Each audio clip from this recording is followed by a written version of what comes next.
Assalamualaikum warahmatullahi wabarakatuh.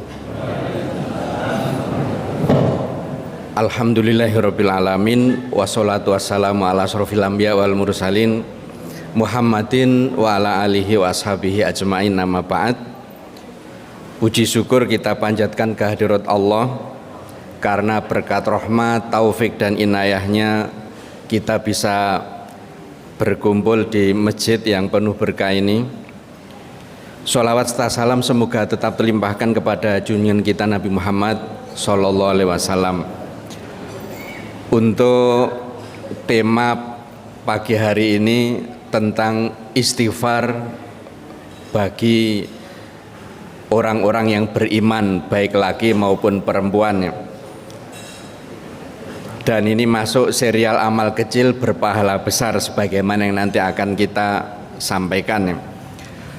Langsung saja untuk menghemat waktu, meskipun seharusnya ya kangen-kangenan karena dulu saya tinggal di timur masjid ini, tapi nanti bar pengajian saja.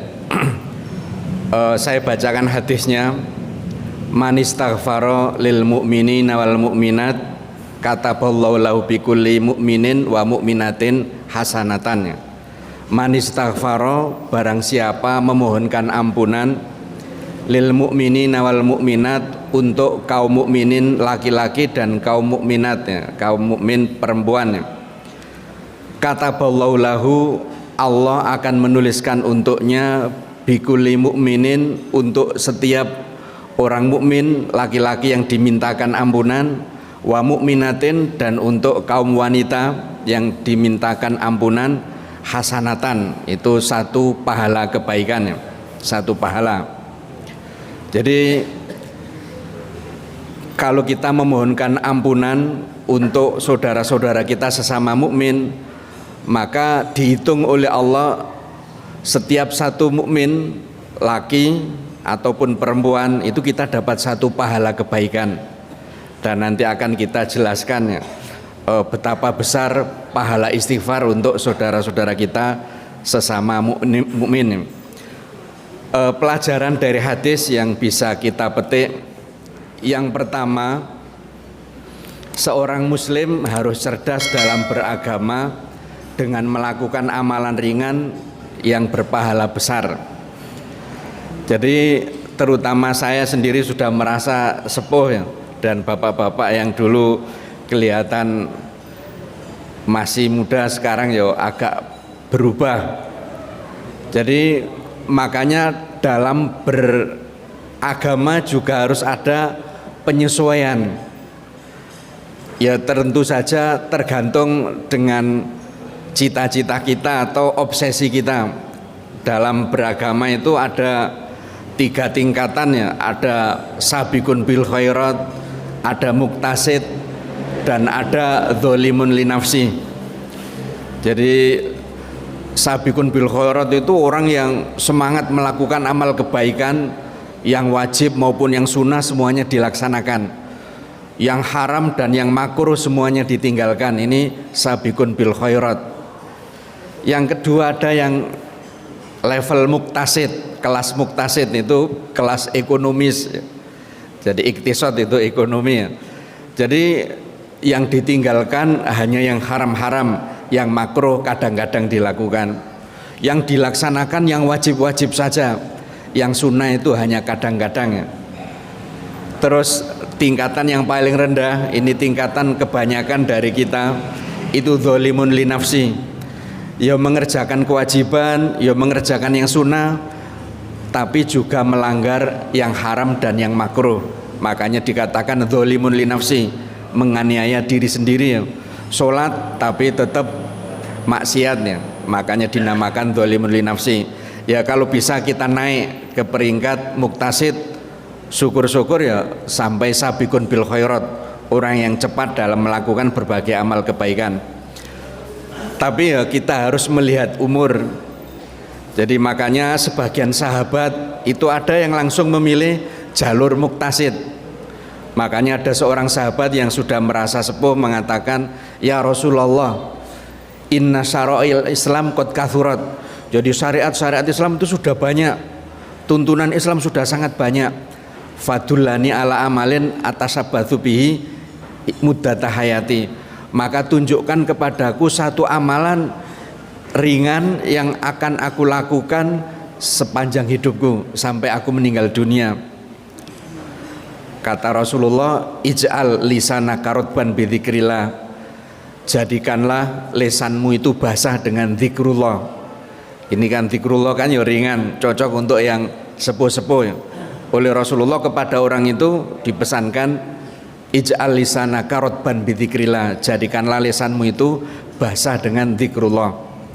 Jadi intinya kita harus cerdas secara syar'i ya. Itu mungkin menghemat waktu, satu contoh itu saja. Yang kedua, seorang muslim tidak boleh egois. Ia sepatutnya berbagi pahala dan kebaikan dengan sesama muslimnya. Jadi kalau kita istighfar untuk diri kita sendiri, ya itu sudah sangat bagus. Tetapi kalau kita beristighfar untuk diri kita sendiri, terus untuk orang-orang yang kita cintai, dan untuk orang-orang mukmin secara umum, maka itu jauh lebih baik dan pahalanya jauh lebih besar. Karena dalam Islam semakin kita banyak berbagi, semakin banyak pahala yang akan kita dapatkan ya. Yang sering diulang-ulang itu cerita tentang Nabi Ibrahim. Ini cerita yang paling ekstrim ya. Diperintah oleh Allah untuk menyembelih putranya Ismail. Itu kan lebih ringan secara emosi, secara perasaan itu Ismail pas tidur disembelih. Itu beban mentalnya lebih ringan. Tapi dapat perintah menyembelih Ismail malah ditawarkan. Jadi ditawarkan kepada Ismail. Ya, otomatis kan ya Ismail ya mikir-mikir ya, tapi karena imannya juga kuat ya, nggak ada masalah ya. Jadi Ismail siap untuk disembelih. Tujuannya apa? Agar Ismail menerima perintah ini dengan penuh kesadaran dan keimanan, sehingga kalau perintah itu dilaksanakan, yang mendapat pahala tidak hanya ayahnya Ibrahim alaihissalam, tetapi juga putranya yang disembelih itu juga mendapatkan pahala yang besar yang sama dengan ayahnya. Jadi itu tujuannya, berbagi pahala. Dan ini yang mungkin kadang terbawa oleh masalah atau urusan duniawi. Kita itu agak pelit berbagi pahala, padahal dalam hadis sudah dicontohkan ya, man dalla ala khairin falahu ajrun ka ajri fa'ilihi. Jadi barang siapa menunjukkan kebaikan kepada orang lain, maka dia dapat pahala seperti pahala orang yang melakukan kebaikan itu. Jadi kalau dia melakukan dapat pahala, kalau dia menunjukkan terus yang ditunjukkan juga melakukan, dia dapat pahala tambahan tanpa mengurangi pahala sedikit pun dari yang melakukannya. Jadi dalam hal agama kita harus berbagi. Semakin banyak kita berbagi, semakin besar pahala yang akan kita dapatkan. Terus yang ketiga, tidak ridho dengan ketimpangan antar sesama muslim dalam prestasi kebaikan dunia dan akhirat. Jadi kalau kita itu istighfar untuk diri kita sendiri, sementara tetangga-tetangga kita itu bergelimang kemaksiatan, terus ya mereka tidak mohon ampunan. Semoga dengan permohonan ampunan dari kita, Allah akhirnya berkenan memberikan hidayah kepada mereka. Jadi jangan sampai kita itu imannya bagus banget, tetangga-tetangga kita imannya itu memprihatinkan banget. Dan ini kita akan dimintai tanggung jawab di sisi Allah.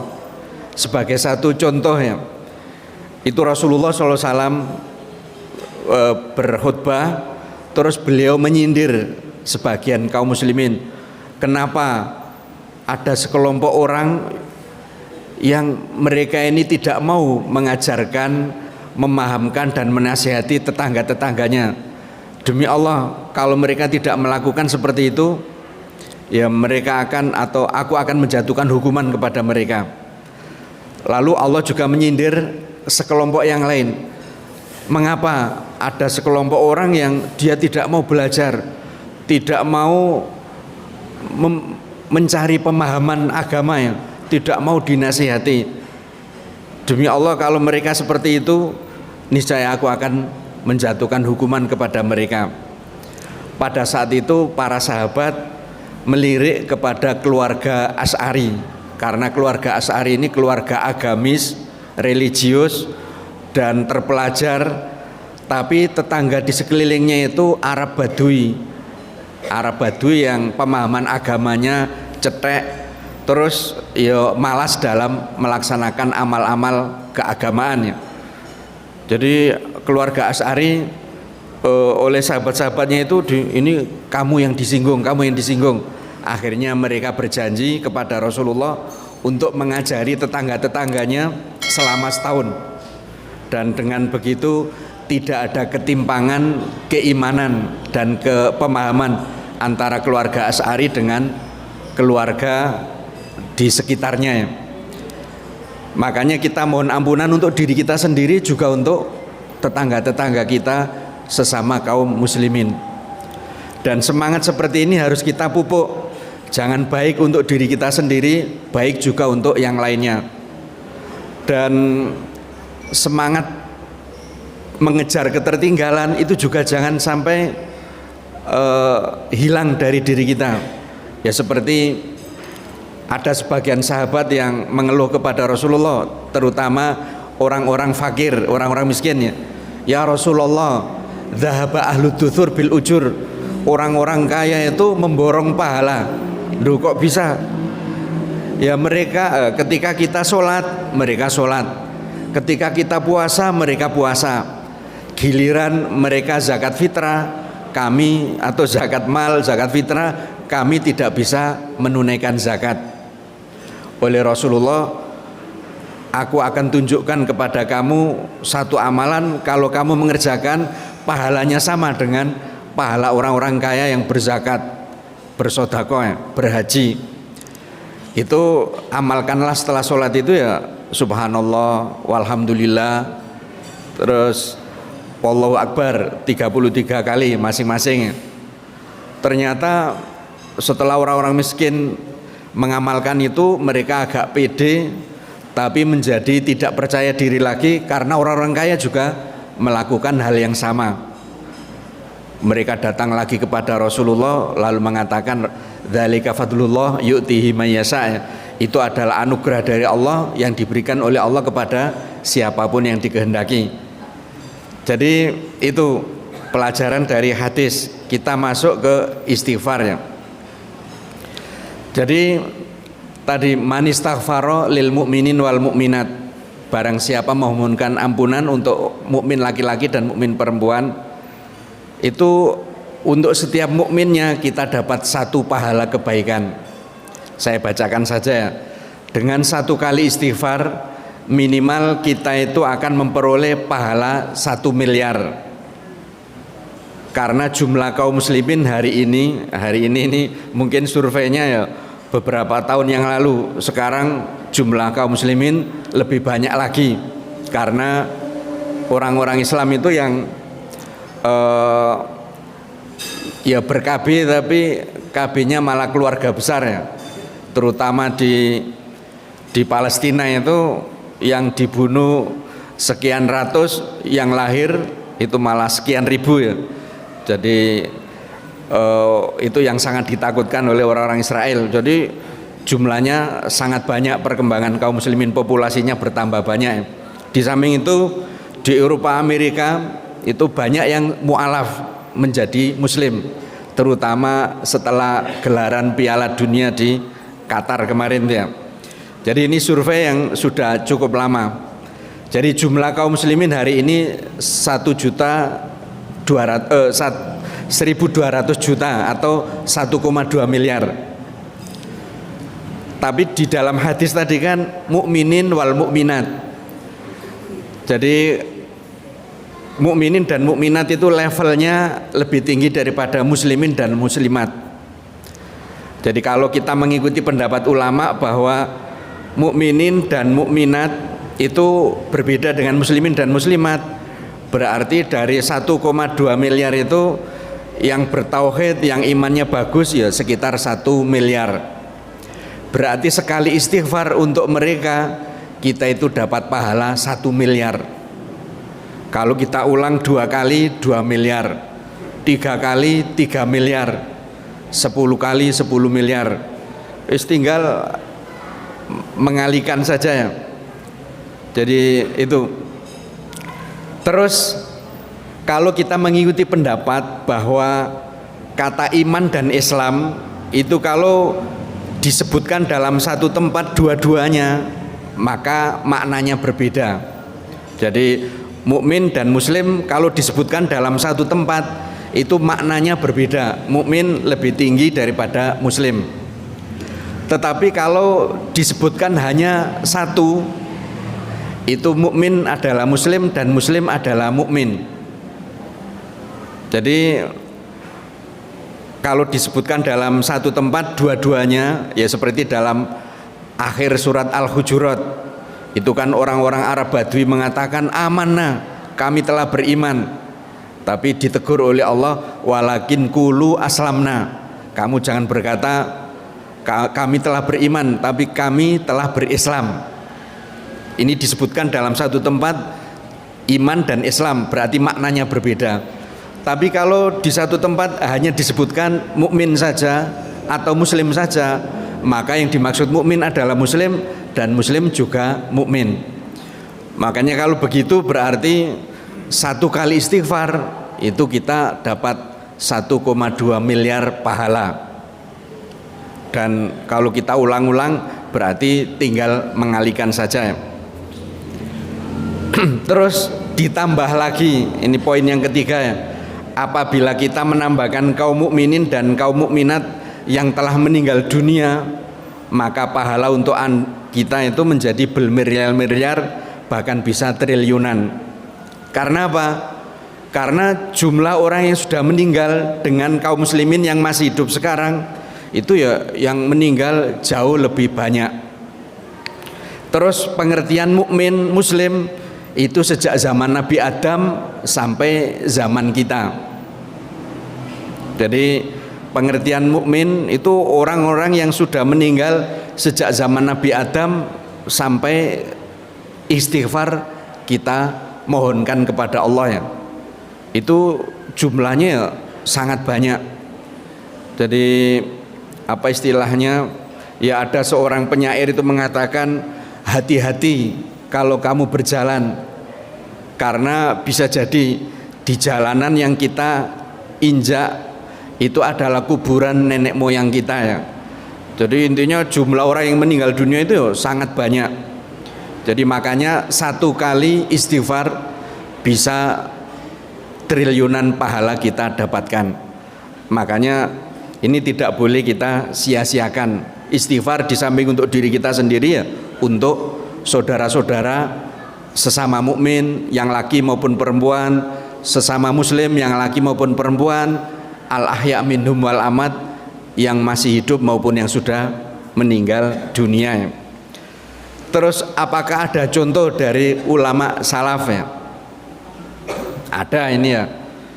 Jadi Ibnu Jurayj ini salah seorang tabi'in ya, menuturkan, aku pernah bertanya kepada Ato ini ya, ulama tabi'in ya, apakah aku harus memohonkan ampunan untuk kaum mukminin dan mukminat? Ia menjawab, ya, karena Nabi SAW telah diperintahkan untuk melakukan hal itu. Berarti wajib bagi kaum muslimin untuk melakukannya. Allah Ta'ala berfirman kepada nabinya, wastaghfir lidzambika walil mu'minina wal mu'minat, mohonkanlah ampunan untuk dosamu dan dosa orang-orang mukmin laki-laki maupun perempuan. Jadi Rasulullah diperintahkan untuk memohonkan ampunan untuk dosa-dosa beliau sendiri, meskipun beliau ya sudah diampuni yang lalu maupun yang akan datang. Tapi istighfar itu berarti untuk meningkatkan derajat dan memperbanyak pahala ya. Jadi itu ada contohnya. Terus Ibnu Jurayj bertanya lagi, apakah engkau meninggalkan doa itu dalam sholat fardu? Ia menjawab tidak. Aku bertanya, dengan siapa engkau memulai memohonkan ampunan? Apakah dirimu ataukah orang yang beriman? Ia menjawab, justru dengan diriku. Sebagaimana firman Allah Ta'ala tadi, surat Muhammad ayat 19, dan hadis ini atau athar ini diriwayatkan dalam Musonaf Abdur Razak ya. Jadi ternyata atau ulama salaf dari kalangan tabi'in itu tidak meninggalkan doa untuk orang-orang mukmin laki-laki maupun perempuan, muslim laki-laki maupun perempuan, itu meskipun dalam sholat fardu. Kan ada sebagian orang yang mengatakan untuk sholat fardu itu kita jaga betul, jangan sampai ada ucapan-ucapan di luar bacaan-bacaan sholat. Kalau sholat sunnah ada semacam kelonggaran, tapi ternyata atau membaca doa ini, jadi istighfar untuk sesama muslim dan mukmin. Jadi beliau tidak meninggalkan untuk istighfar itu meskipun dalam sholat wajib. Ya tempatnya di mana? Ya sebagian ulama mengatakan di saat sujud, karena saat sujud itu kita boleh berdoa apapun sesuai dengan hajat kita. Dan ini pengecualian ya, kan dalam hadis dikatakan inna hadhi sholah la yasihu fiha syai'un min kalamin nas. Sesungguhnya sholat ini tidak sah sedikit pun dari perkataan manusia.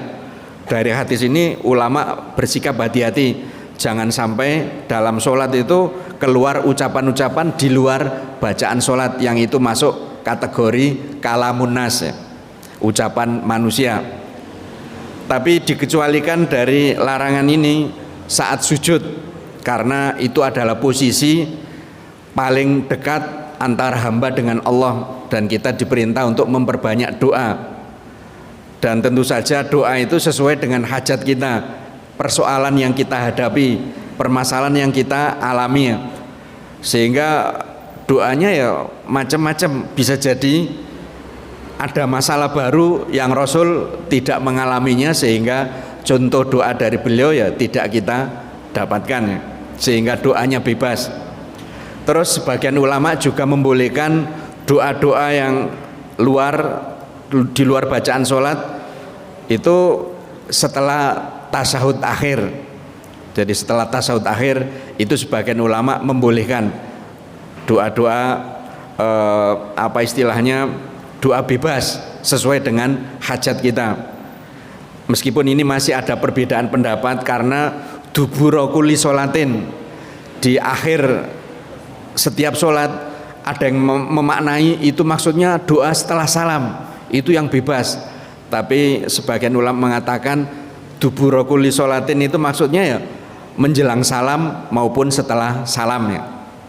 Jadi ada dua tempat yang memungkinkan bagi kita untuk mengulang-ulang istighfar untuk saudara-saudara kita sesama mukmin dan muslim ya. Terus contoh redaksi istighfar.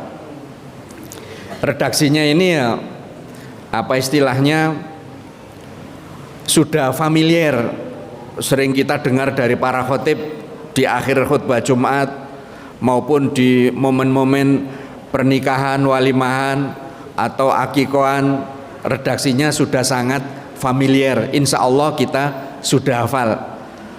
Dan redaksi doa ini ya gabungan dari berbagai ayat maupun hadis-hadis Nabi. Jadi dirangkai oleh ulama ya. Ini kita baca bareng-bareng. Saya awali dulu biar yang belum hafal bisa hafal ya. Allahumma ghfirli wali walidayya walil mu'minina wal mu'minat wal muslimina wal muslimat al ahya'i minhum wal amwat innaka sami'un qaribun mujibud da'awat ya rabbal alamin. Ada yang mengakhiri dengan ya qadhiyal hajat, itu bebas. Ini tidak redaksi harga mati dari Rasulullah SAW.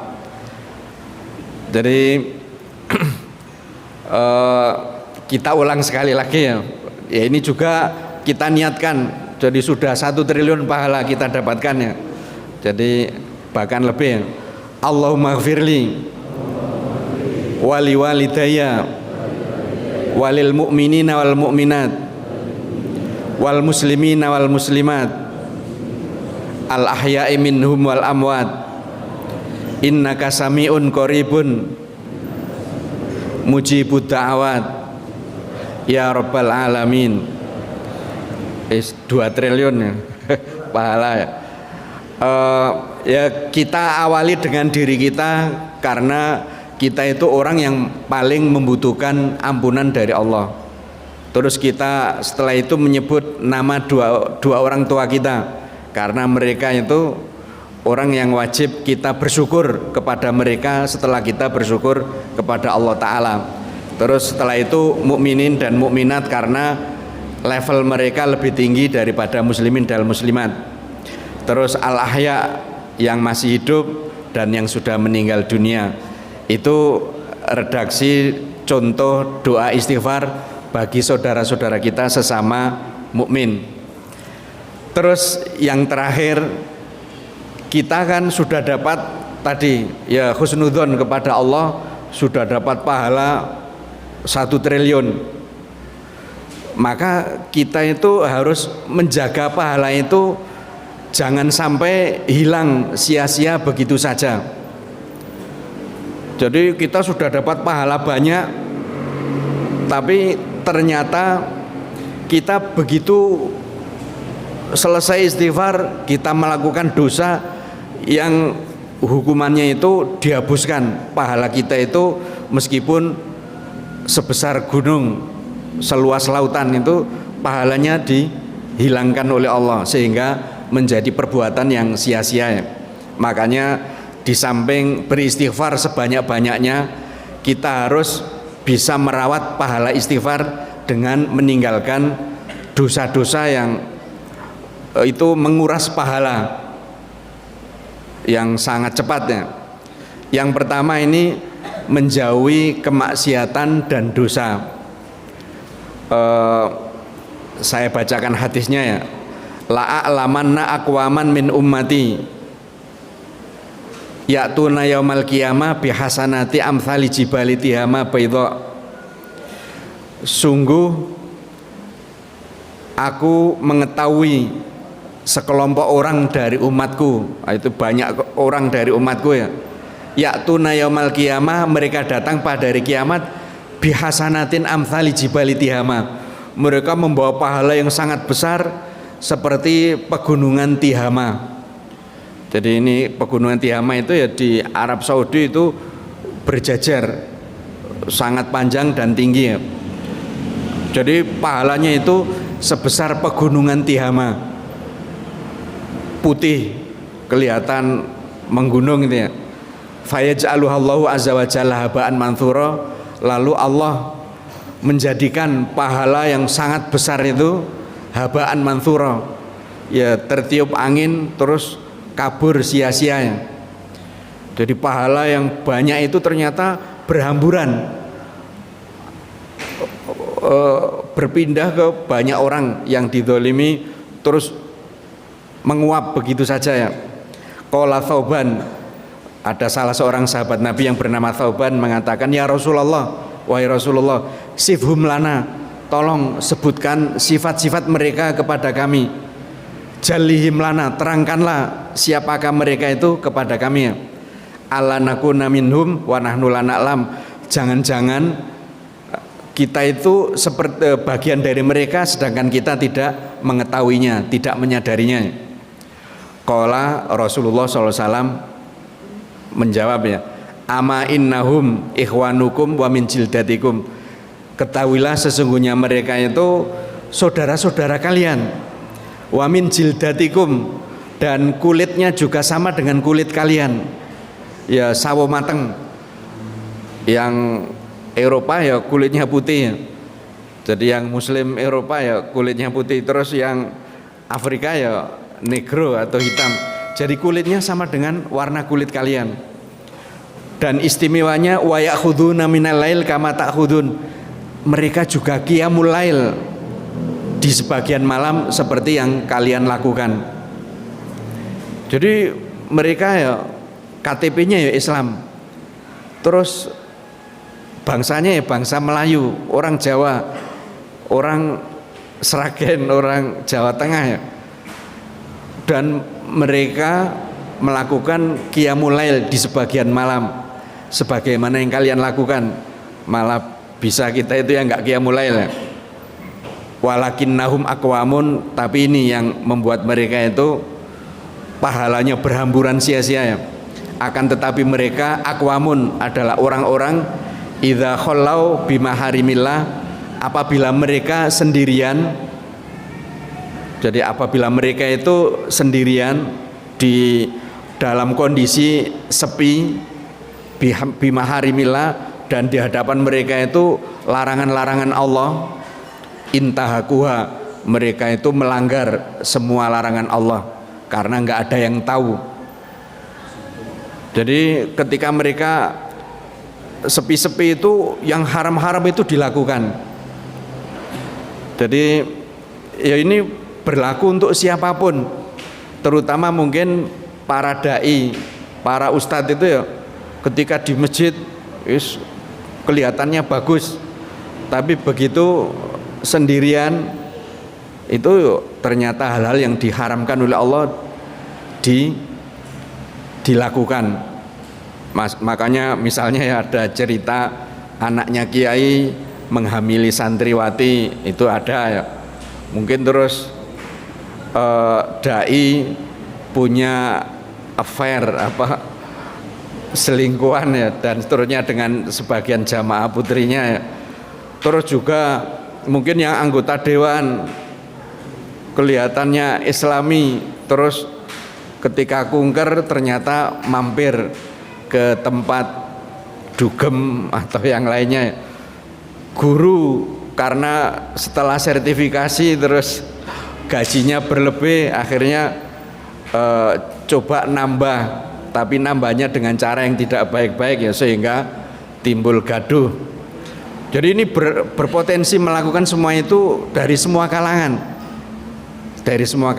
makanya kita harus hati-hati, terutama saat kita sendirian.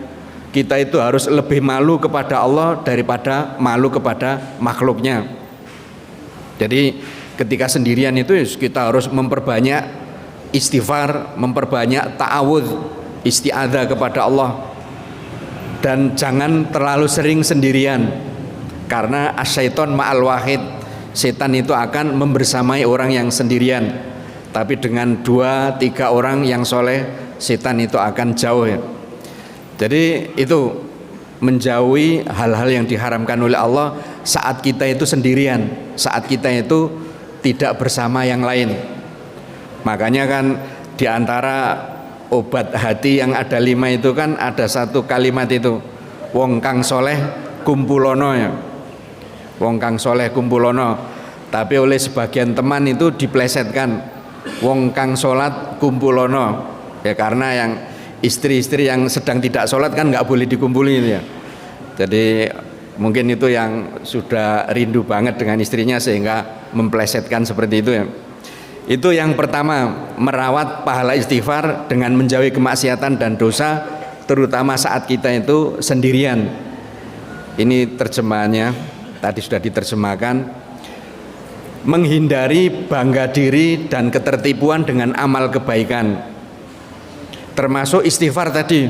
Wah, saya sudah dapat 10 triliun, berarti untuk maksiat sedikit nggak apa-apa, itu ya nggak boleh ya. Kadang santri itu punya pemahaman terus penerapannya yang salah. Kalau mendengar ceramahnya Gus Baha itu, kenapa banyak ustadz kiai yang maksiat? Karena mereka itu tahu cara bertobat. Kalau orang awam kan takut-takut ini, tapi kalau ustadz, dai, kiai cara bertobatnya ya gampang. Makanya ada temannya Gus Baha itu yang ketika ada anak-anak putri lewat atau wanita lewat itu dia mentelengi, terus deh kamu itu santri kok jelalatan melotot gitu, itu kan diharamkan. Oh, ini kan dosa kecil dan itu dengan sholat 2 rakaat sudah habis. Ya memang seperti itu, tapi kalau menyederhanakan permasalahan ya justru sholat 2 rakaatnya belum tentu diterima oleh Allah, sementara dosanya ini sudah konsekuensi dosa terjadi, akhirnya pandangan pertama diikuti pandangan kedua diikuti dengan pandangan ketiga, dan seterusnya akhirnya menjadi kebiasaan, lalu dengan akhirnya berpindah, itu muncul lintasan pikiran, terus berubah jadi keinginan untuk berbuat yang tidak benar, terus berubah jadi niat akan mengkristal menjadi tekad, dan kalau sudah tekad ini sudah dihitung dosa, terus pasti dia akan melakukan, dan kalau sudah melakukan dia akan ketagihan dan mengulang-ulang dosa yang lebih besar. Makanya kita jangan tertipu dengan amal kebaikan yang kita lakukan. Sikap bangga diri dan tertipu dengan amal kebaikan dapat menghancurkan pahala dari amal kebaikan yang telah ditunaikan, karena pelakunya mengira bahwa dengan amal itu saja ia pasti akan masuk surga. Jadi kadang ada orang yang itu tadi, setelah memberikan donasi dan donasinya terbesar, wah ini saya pahalanya besar sekali, berarti setelah itu saya nggak perlu ngoyo-ngoyo beramal, itu sudah cukup. Untuk masuk surga itu kan bisa dengan mematahkan ranting yang menjorok di jalan atau menyingkirkan duri dari jalan. Ini saya sudah donasi sekian puluh juta, berarti bisa menaikkan derajat saya di surga. Jadi Rasulullah pernah bersabda, la yudkhila ahadan amaluhu al jannah, tidak ada seorang pun yang dimasukkan oleh amalannya ke dalam surga. Jadi tidak ada seorang pun yang amal kebaikannya itu memasukkan dia ke surga. Para sahabat bertanya, wala anta ya Rasulullah, apakah itu juga berlaku untuk anda ya Rasulullah? Qala la wala ana, ini apakah kamu juga seperti itu? Ya ini jawabannya lah, tapi ya terjemahannya na'am ya. Jadi tidak, saya juga tidak. Jadi intinya Rasulullah sendiri amal kebaikannya tidak bisa memasukkan beliau ke dalam surga. Illa ayatahu bandani Allah bifadlin wa rahmatin, kecuali Allah itu meliputiku dengan anugerah dan rahmatnya, baru saya bisa masuk surga. Jadi begini ya, berarti wah kalau begitu nggak usah beramal, berharap rahmat Allah saja. Amal itu salah satu sarana untuk mendapatkan rahmat Allah. Jadi amal tidak memasukkan kita ke dalam surga secara langsung, tapi amal itu mengundang rahmat Allah, dan rahmat Allah itulah yang memasukkan kita ke dalam surga. Cepet-cepetan ya, waktunya 40 menit sudah habis ya. Kurang 2 poin saja. Menghindari kezaliman terhadap hak orang lain atau melakukan dosa-dosa sosial. Kita suka jelek-jelekan tetangga, suka mengganggu tetangga dengan lisan dan tangan kita ya. Bahkan mungkin sampai membunuh dan seterusnya ya. Itu seberapapun banyaknya pahala yang kita bawa hari kiamat nanti, itu akan habis dibagi-bagikan kepada orang yang kita zolimi. Rasulullah pernah bertanya, ya, atadruna mal muflis, tapi dalam sebagian riwayat atadruna manil muflis ya. Tahukah kamu siapakah orang yang bangkrut? Para sahabat ya asosiasinya itu, pikirannya itu langsung ya orang yang bangkrut itu ya orang yang utangnya banyak, nggak punya uang dan nggak punya perkakas yang bisa dijual untuk diuangkannya. Lalu Rasulullah menjelaskan, innal muflis min ummati, orang yang bangkrut di antara umatku pada hari kiamat itu orang yang datang pada hari kiamat dengan membawa pahala sholat, pahala puasa, pahala zakat, tapi dia di dunia telah mencaci maki si A, menuduh berzina si B, memakan harta si C, dan mengalirkan darah si D. dan memukul si E. Akhirnya fayu'to hadza min hasanatihi, si A dikasih pahalanya, terus si B dikasih juga sebagian dari pahalanya, terus si C sampai si E. Fa in faniyat hasanatuhu qabla an yuqdha ma alaihi, ketika pahalanya itu habis sebelum yang dizolimi itu mendapatkan jatahnya, maka dosa-dosa orang yang dizolimi itu dilemparkan kepadanya. Tsumaturiha finnar, kemudian dia dilemparkan ke neraka. Tapi kalau dia muslim, insya Allah masih ada harapan masuk surga, karena yang kekal abadi di neraka itu hanya orang-orang kafir ya. Terus terakhir ini ya, dosa-dosa jariah yang terus-menerus memakan pahala kebaikan meski pelakunya telah meninggal dunia.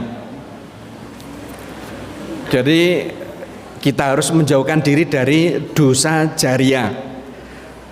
Yang harus kita lakukan itu amal soleh yang pahalanya itu terus mengalir, bukan dosa yang atau perbuatan yang dosanya terus mengalir. Apa termasuk dosa jariah itu? Man sanna fil Islam sunnatan sayyi'atan, barang siapa mencontohkan dalam Islam contoh yang buruk, kana alaihi wizruha, maka dia harus memikul dosanya. Wa wizru man amila biha mim ba'dihi, dan dosa orang-orang yang mencontoh dan mengikuti dia setelahnya. Min ghairi ayangkus min ujuri min auzarim say, tanpa mengurangi sedikit pun dari dosa-dosa mereka. Makanya jangan sampai kita memberikan contoh dosa kepada orang-orang di lingkungan kita. Yang mengalami nasib sial itu adalah putra Adam alaihissalam, yaitu Qabil. Karena dia yang pertama kali mencontohkan pembunuhan di muka bumi, maka setiap terjadi kasus pembunuhan, Qabil dapat kiriman dosa, royalti dosa. Itu bagaimana kalau pembantaian, itu dosanya kayak SMS yang beruntun itu, ding ding ding ding ding ding. Jadi itu Qabil dapat kiriman dosa setiap kali terjadi pembunuhan.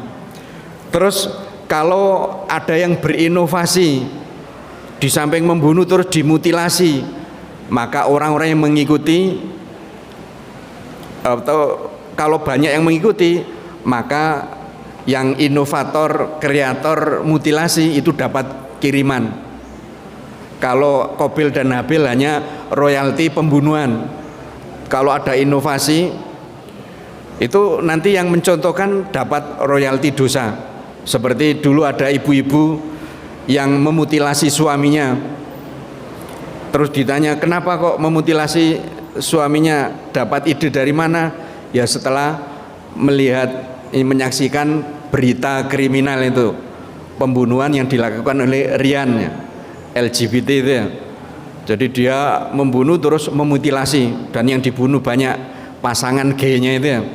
Karena kalau pasangan normal itu kalau terjadi masalah itu agak ringan bunuh diri. Tapi kalau pasangan gay ada cekcok, yang dibunuh itu pasangannya ya. Lebih parah itu ya. Jadi dapat kiriman mutilasi, dosa mutilasi itu ya. Jadi intinya kalau kita berinovasi dalam satu dosa, kita akan mendapatkan kiriman royalti dosa. Makanya meskipun kita sudah meninggal dunia, kita dapat kiriman itu terus seperti Qabil, kecuali kita bertobat kepada Allah dan mengumumkan tobat kita. Karena dosa yang terpublikasi harus tobatnya itu dipublikasikan, tapi dosa yang tersembunyi tobatnya harus tersembunyi. Jangan dosanya tersembunyi, tobatnya dipublikasikan, malah memberi inspirasi buruk. Seperti ada almarhum Uj itu ya, Ustadz Uj. Dalam autobiografinya itu beliau menceritakan di masa-masa sebelum tobat dia ngedrak minum minuman keras. Terus setelah itu beliau bertobat. Jadi beliau minum minuman keras itu kan nggak ada yang tahu. Seharusnya tidak perlu dituliskan, atau diglobalkan saja. Saya dulu berada di dunia hitam. Setelah itu alhamdulillah saya di lembah putih karena sudah beruban ya. Jadi rambutnya putih semua. Jadi tobatnya harus tersembunyi. Makanya ada anak-anak remaja itu yang membaca buku uji itu, terus dia itu merokok. Padahal dia masih remaja dan tadinya nggak ngerokok. Loh, kenapa kamu sekarang kok ngerokok? Ya saya terinspirasi dari uji. Karena saya kan cuma ngerokok. Uji itu sampai minum minuman keras. Jadi lebih ringan rokok dan taubatnya mungkin ya lebih mudah. Jadi itu bahayanya, dosanya tersembunyi, taubatnya harus tersembunyi. Dosanya terpublikasi, taubatnya juga harus terpublikasi. Sehingga orang tahu, oh dia sudah tobat sekarang, ayo kita rame-rame tobat gitu. Itu mungkin, dan waktunya habis, sehingga sampai di sini. Yang benar dari Allah, yang salah dari diri saya pribadi. Tidak lupa untuk mohon ampun kepada Allah. Billahi taufiq wal hidayah wa ridhal inayah. Wassalamualaikum warahmatullahi wabarakatuh.